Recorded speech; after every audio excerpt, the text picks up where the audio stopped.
In the previous video, you learned about the concept of maximum power point tracking and why it is necessary in a PV system. In this video lecture, I will discuss some techniques that can be used to perform this MPPT function on a solar panel. You will learn about how these techniques are operated and how they differ from each other. All the techniques in this video can be described as indirect MPPT methods. Just to recap, the point of a maximum power point tracker is to find voltage at which the solar panel delivers the maximum power, or VMPP. If we know the VMPP, then we can use power electronics to set that voltage to our solar panel or array of solar panels. So a maximum power point tracking scheme consists of taking some sort of input and using some logic based on that input and outputting VPV, which the power electronics should apply to our PV panels. If the MPPT algorithm is good, this VPV should be as close as possible to our desired VMPP of the solar array or panel. This block diagram will be shown for every method that I share with you. There are many techniques for maximum power point tracking, but they can be divided into direct and indirect techniques. The main difference between these techniques is that direct techniques directly track the MPPT by scanning through the IV curve of the solar cell, while indirect techniques use some other input to indirectly estimate the maximum power point. This video focuses on those indirect techniques, while the direct techniques will be explored in other videos. The first such method is the constant voltage method.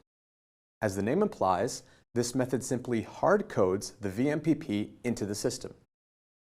As you saw in the last video, the MPP of a solar array can change based on temperature, shading, or other factors. However, this method considers those effects negligible and simply uses the VMPP that is measured at standard test conditions of the panels and always sets that voltage. However, a control is still needed because otherwise the panel would shift based on the load conditions. Furthermore, the voltage could start to drift away from the VMPP based on other external conditions. The constant voltage method simply takes on the current voltage of the panel and then tweaks that voltage towards the hard-coded VMPP.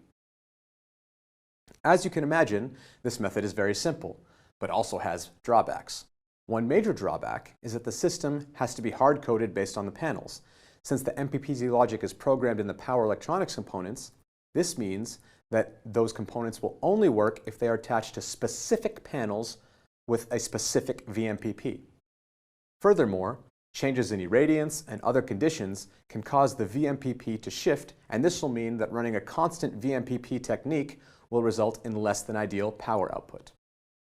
The next technique adds a bit of complexity and is known as the fractional open voltage method. Here, we make the assumption that VMPP is a distinct fraction of the open circuit voltage of the PV panel or array. The value used here is usually between 70 to 80% of the open circuit voltage. This method is a bit more robust than the constant voltage methods, as the VOC will scale at approximately the same rate as the VMPP, thus making it more suitable for panel degradation and different illumination conditions. However, the open circuit voltage needs to be monitored periodically. This is done by disconnecting the solar panel and measuring the VOC. During these disconnections, no power can be delivered to the load, which is the main drawback to this method.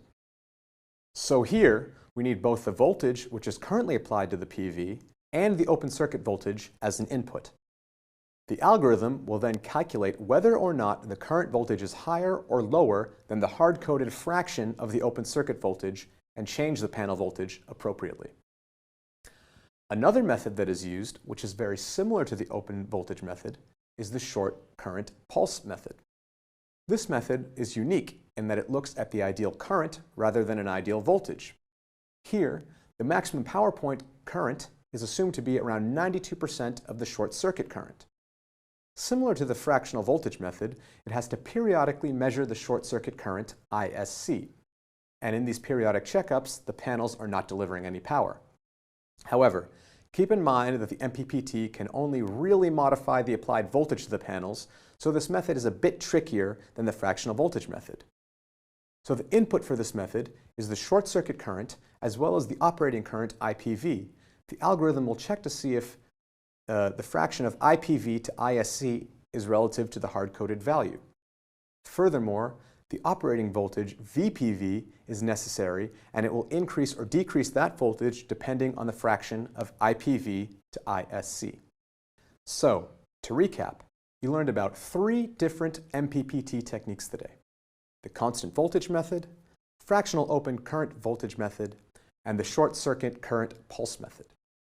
These methods are all known as indirect methods, as they make assumptions on the maximum power point and don't actually trace the IV curve.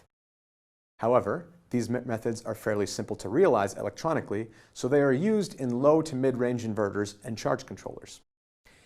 In the next video, we will look at some direct MPPT techniques that actually trace the IV and PV curves to find the maximum power point.